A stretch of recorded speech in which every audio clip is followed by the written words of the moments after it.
como condición fundamental, básica, para la victoria frente al enemigo histórico.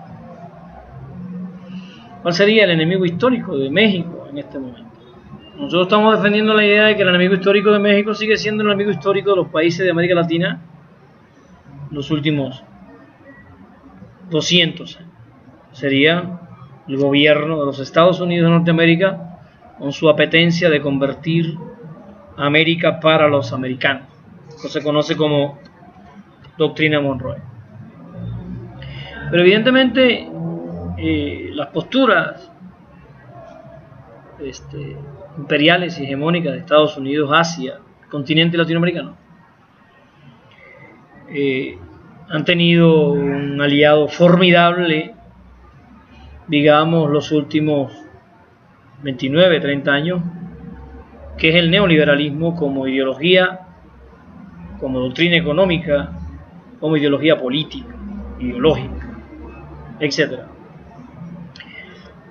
Y yo quiero dar algunos datos que demuestren que México era un México antes del neoliberalismo y un México después del neoliberalismo. A partir de un texto que acabamos de escribir y publicar. Hay un estudio de Carlos Tello, 2010, que salió en la revista Estancamiento Económico. El artículo se llama Estancamiento Económico, Desigualdad y Pobreza, del 82 al 2009, la revista Economía de la UNAM.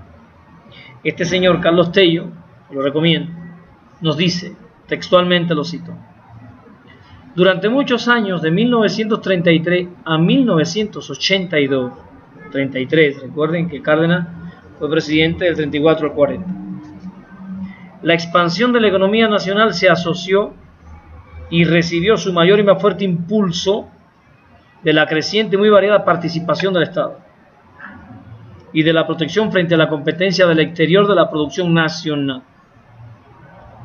Un modelo de crecimiento económico a base de la industrialización promovida por el Estado, que en la de las manufacturas se orientó en buena medida a la sustitución de importaciones. En esos 50 años, la tasa de crecimiento del PIB fue en promedio alrededor de 6.5% al año en términos reales. El crecimiento fue sostenido. En ninguno de esos años dejó de crecer la economía y en muchos se pudo combinar con la estabilidad de los precios y del tipo de cambio. En otros mejoró la distribución del ingreso. Fíjense cómo la economía mexicana del 33 al 82 estuvo subiendo como promedio 6% del PIB al año.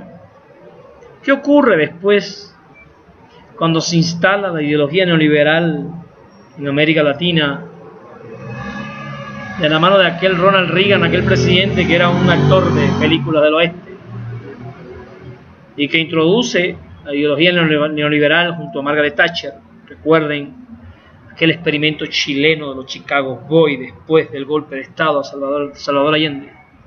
Bueno, después de la entrada del neoliberalismo en México, ¿qué obtenemos?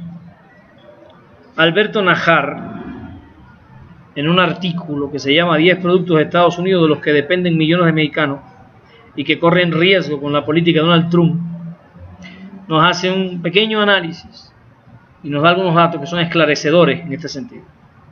Él plantea: el 52% de la gasolina que se consume en México se importa diariamente de Estados Unidos. Casi toda la economía mexicana se mueve en función del Telecán con Estados Unidos y Canadá.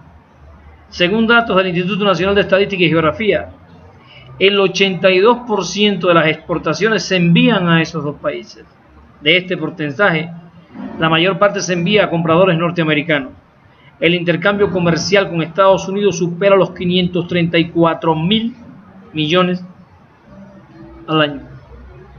Estamos hablando entonces de que México sería una neocolonia de estas grandes potencias, porque al estar la economía mexicana anclada a la economía norteamericana a tal nivel de esencialidad, resulta casi imposible desprenderse de esas condiciones.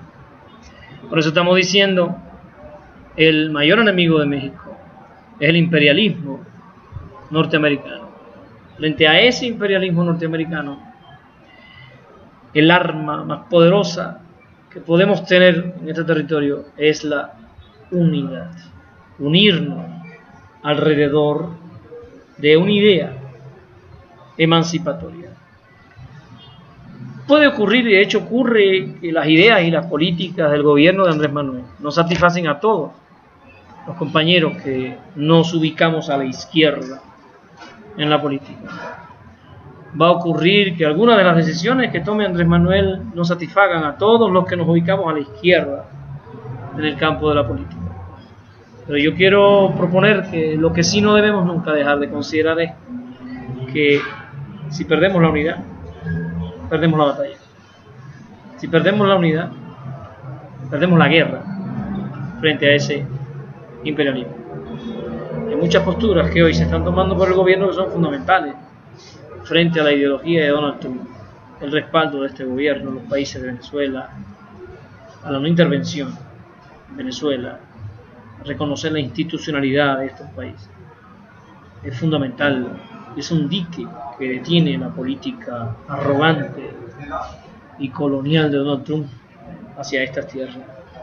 Por eso nosotros estamos proponiendo, diciendo, tengamos muchas diferencias, no es el problema. El verdadero problema es que tenemos un enemigo gigante al frente, colosal. Y frente a ese enemigo tenemos que unirnos. Podemos tener diferencias. Podemos tener incluso diferencias de enfoque. Podemos tener diferencias de principio. Yo mismo he discutido con compañeros en base a enfoques y a principios y he recibido a veces críticas contundentes y gente que quiere avasallarte porque tú, en base a un aspecto u otro, pienses diferente. Yo considero que esto es un error.